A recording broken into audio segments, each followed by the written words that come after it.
Alright mate, let's get dipped in. This is the unboxing of my Rode NT1, a large diaphragm microphone.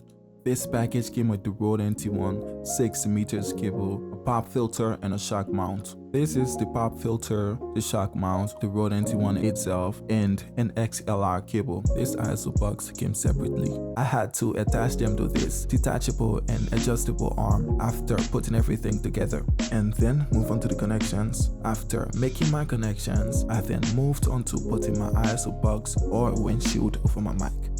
Everything was now put together and it was time to run a test.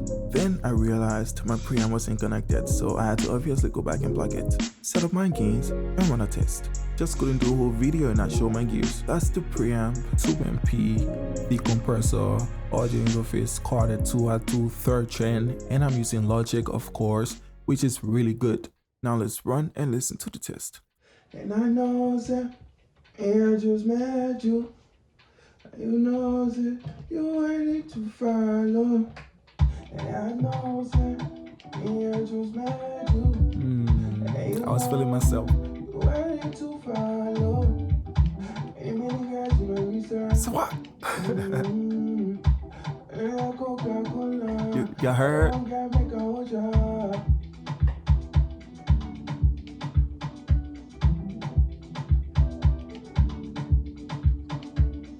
Yes sir, so that was it. That was just it. I really did not do much. That was my day basically.